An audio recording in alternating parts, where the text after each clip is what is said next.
사람들이 지식이 없으므로 망하고 있습니다. 무지는 문제들과 고통, 심지어 죽음까지의 원인이 될 수 있습니다. 돈이 나를 위해 일하게 하는 방법은 뭘까요?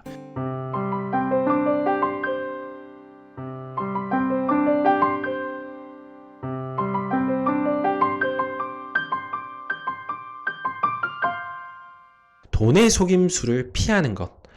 146페이지에 나와 있는 간증을 제가 읽어드리도록 할게요. 너무 양이 많아서 제가 옮겨 적지는 못했고요. 제가 좀 핵심 부분만 읽어드리도록 하겠습니다. 여러분 꼭 한번 보시면 좋을 것 같습니다.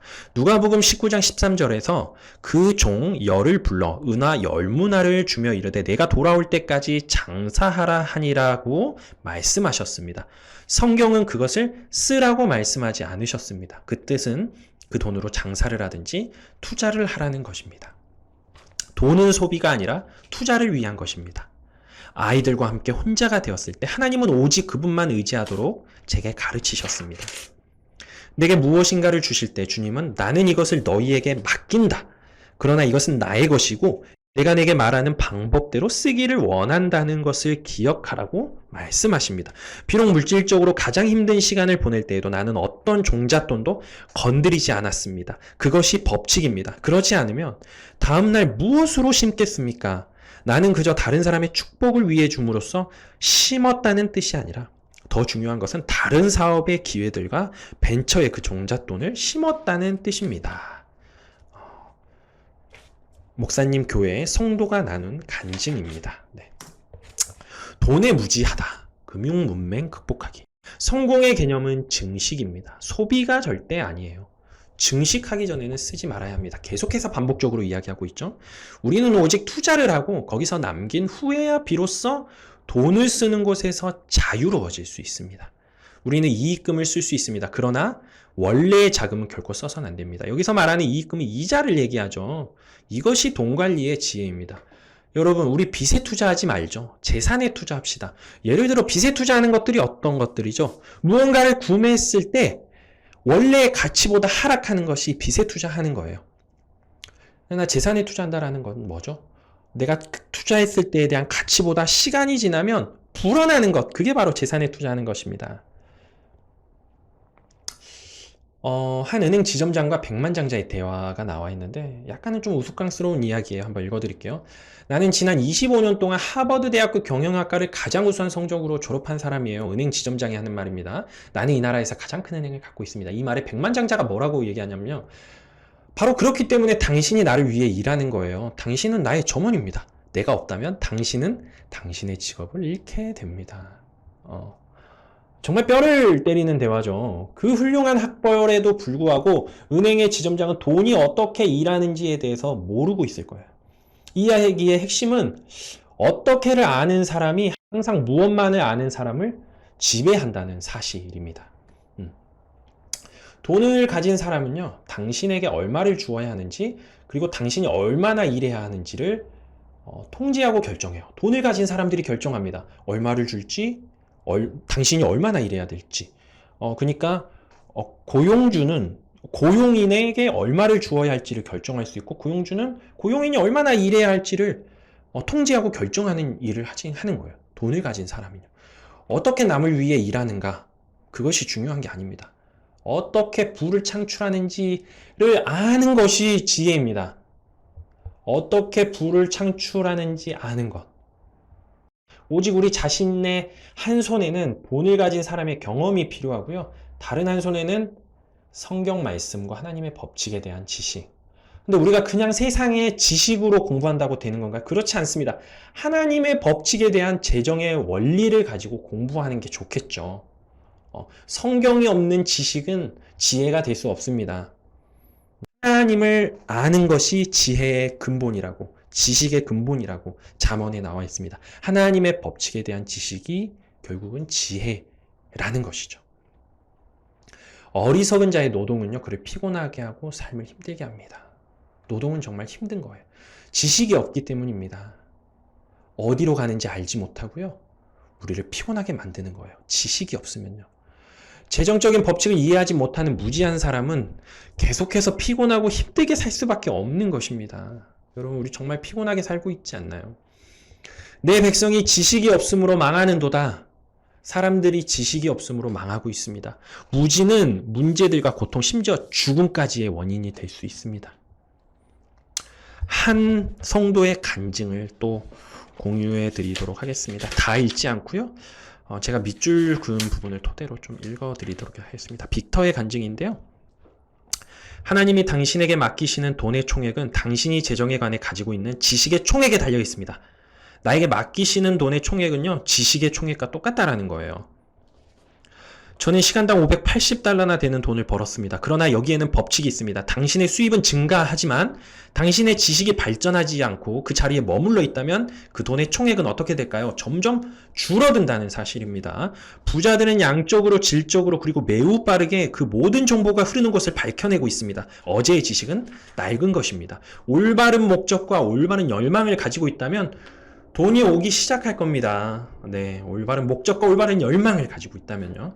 나는 힘든 노동이나 세 가지 직장을 동시에 뛰는 일을 돈을 벌게 하지 못하며 대신 심사숙고하고 묵상하고 새로운 아이디어를 만들어내는 것이 돈을 벌게 해준다는 사실을 발견했습니다.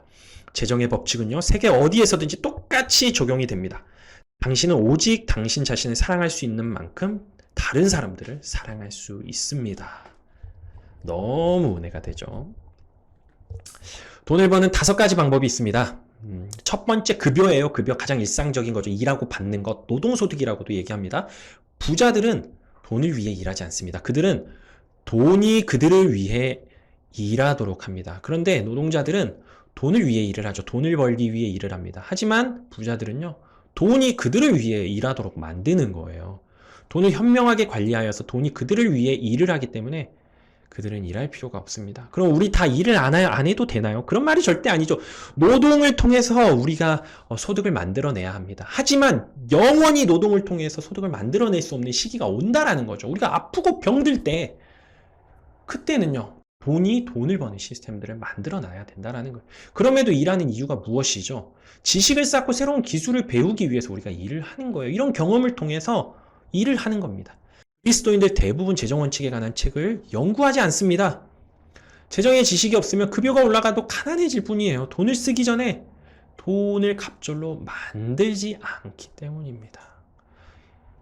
자, 또 어떤 것들이 있을까요? 급여 말고 그냥 조그만한 가게를 운영하는 어떤 소상공인이 있을 거고요. 또 큰 사업가, 기업가들이 있을 거고, 이런 사례금이나 특허 같은 것들을 통해서 받는 것, 그리고 나머지는 뭐 저축과 투자, 뭐 금융소득을 이야기하는 것 같아요. 이런 5가지 소득이 있습니다. 그런데 우리가 이 5가지의 방법 중에서 우리가 해당되는 것은 첫 번째 노동소득, 그리고 5번째 좀 투자에 대한 부분이 아닐까. 뭐 이렇게 그 소상공인이나 이렇게 개인 사업을 하시는 분들도 여기에 해당이 될 거고요. 이 부분은 좀 특이한 케이스니까요. 도는 방법은 많죠. 그렇지만 실현 가능한 것을 선택하라고 하면 저는 첫 번째, 그리고 5번째, 뭐 그리고 욕심이지만 이런 사업도 좀 해보고 싶습니다. 보통 시간과 공간을 통해서 돈을 버는 사람, 이런 사람 우리가 노동자라고 표현하고요. 사람을 통해서 돈을 버는 사람, 이런 사람들을 우리가 사업가라고 표현을 합니다. 마지막으로 돈으로 돈을 버는 사람을 우리가 투자자라고 하죠. 대부분이 노동소득으로 소득을 만들어내면요, 이 소득이 투자소득으로 갈 수 있도록, 그래서 우리가 투자자가 될 수 있도록 우리가 좀 관리를 해야 돼요. 그렇다고 우리가 무턱대고 투자를 할 수 없습니다. 이 책에서도요, 구체적으로 어떤 것에 투자하라고 이야기하고 있지 않습니다. 목사님이라서 그런가요? 책을 끝까지 보면서 좀 아쉬운 부분이 있었어요. 그럼 구체적으로 목사님이 생각하시는 투자나 저축은 어떤 것들이 있는지 조금이라도 좀 알려주면 도움이 될 것 같은데 전혀 나와 있지가 않습니다. 이것은 우리에게 숙제로 남겨놓았어요. 그래서 좀 끊임없이 공부를 해야 합니다. 하지만 목사님께서 주장하시는 건 바로 이거예요. 돈을 배가시키는 곳에 돈이 일하도록 반드시 투자하라고 이야기를 하고 있는 겁니다. 돈이 나를 위해 일하게 하는 방법은 뭘까요? 자, 첫 번째, 소비를 줄여야 합니다. 소비를 줄이고 소비하고자 하는 욕망을 제어해야 합니다. 제 아무리 돈을 많이 벌면 뭐해요? 다 써버리면 결코 미래를 위한 저축은 없습니다. 자족하는 마음이 있으면 경건에 큰 이익이 된다고요. 디모데전서 6장 6절에 나와 있는데 사람들이 번창하거나 경제적으로 독립하지 못하는 이유는 만족감이 없기 때문입니다. 자, 두 번째, 모든 돈을 확실히 세어라. 가계부를 쓰면 좀 도움이 되겠죠? 돈이 당신을 위해 일한다는 것을 알기 전까지 돈을 절대 주어서는 안 됩니다. 은행은 나의 돈을 통해서 이익을 남기고 그 이익으로 운영이 되는 곳입니다. 나의 돈을 다른 사람이 아닌 나를 위해 나의 이익을 남기는데 반드시 좀 투자가 되어야 한다는 것. 세 번째, 예산에 맞추어 살아가는 것. 일하는 것. 예산을 세우고 그 안에서 생활하는 것 정말 중요하죠. 예산을 지키지 못하고 초과하면 어떻게 하라고 했죠? 다 찢어버리라고 했죠. 신용카드. 아무 일도 하지 않으면 아무것도 아닌 사람이 됩니다. 자, 우리가 욕심이 나쁜 것이라고 해서 우리가 원하는 것을 향해 앞으로 나아가는 것 또한 시도하지 말아야 될까요? 그런 뜻이 절대 아니겠죠. 아무것도 하지 않은 사람은 아무것도 아닌 사람이 되는 것입니다. 욕심이나 돈을 사랑하지 않겠다고 아무것도 하지 않고요. 게으름을 피우는 것은 결코 용납되어서는 안 됩니다. 악하고 게으른 종이다 라고 이야기할 수 있어요. 욕심이라는 핑계로, 돈을 사랑한다라는 핑계로 아무것도 하지 않으면 안 됩니다. 우리가 이것을 극복해야 돼요. 하나님을 돈보다 더 사랑함으로써 우리가 이것을 극복하기를 소망합니다. 우리의 수익을 보호하기 위한 아이디어인데요. 일정하게 돈을 좀 벌어야 되죠. 수입이 좀 일정하게 나오면 좋고요. 결과에만 흥미 갖지 말고 과정에서 생긴 사소한 일에 신경을 쓰고 축적에만 초점 맞추지 말고 추적 관찰하는 과정에 좀 시간을 들여라. 경제 동향을 좀 살펴보고 경제 동향을 알면 좋겠죠. 그런 부자들의 습관이나 정보들을 좀 계속 수집하고요. 정말 중요하죠. 우리가 나누는 삶을 살았으면 좋겠습니다. 결국 돈을 버는 이유가 여기 있잖아요. 데이빗 생각입니다. 마무리하겠습니다. 혹시 이 한자가 무슨 한자인지 아시나요? 억자입니다. 우리가 1억, 2억, 3억 할 때 그 억자입니다. 이 억자는요. 사람 인자와 뜻 의자가 합쳐진 한자입니다. 뜻을 풀이하면요. 사람이 뜻을 이룰 수 있게 해주는 단위, 그 돈이 억이라는 거예요. 대체 종잣돈, 시드머니, 씨앗 얘기하는데 얼마가 있어야 되는 거예요? 이 단위가 꼭 기준이 되는 것이 아니지만 저는 이런 한자 뜻 풀이가 기억이 나서 1억이라는 단위를 한번 가져와 봤습니다. 여러분 1억 있으신가요? 여러분 1억 있으세요? 한 가지 질문을 좀 드려볼게요. 여러분 1억을 버는 게 빠를까요? 1억을 세는 게 빠를까요? 하나, 둘, 셋, 넷 이렇게 세는 게 빠를까요? 버는 게 빠를까요? 자, 그렇다면 1억을 버는 게 빠를까요? 세는 게 빠를까요? 하나, 둘, 셋, 넷 이렇게 세는 게 빠를까요? 1초에 하나씩 센다라고 가정해 봅시다. 밥도 안 먹고 잠도 안 자고 연애도 안 하고 하루 24시간 오로지 숫자만 셉니다.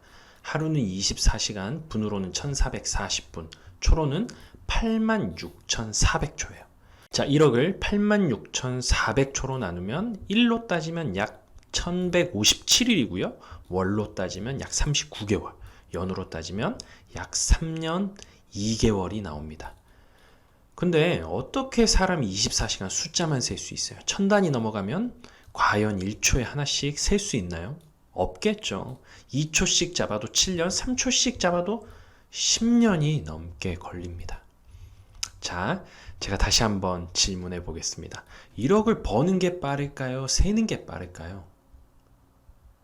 저는 버는 게 훨씬 빠를 수 있다고 생각합니다. 우리 모두 좋은 밭에 좋은 씨앗을 심어 열매 맺는 그런 인생 되기를 소망합니다. 오늘도 이 영상이 마음에 드셨다면 좋아요와 구독 부탁드립니다. 좋아요와 구독은 영상을 만드는데 큰 힘이 됩니다. 좋아요, 구독 눌러주실 거죠? 다음 시간에 만나 뵙겠습니다.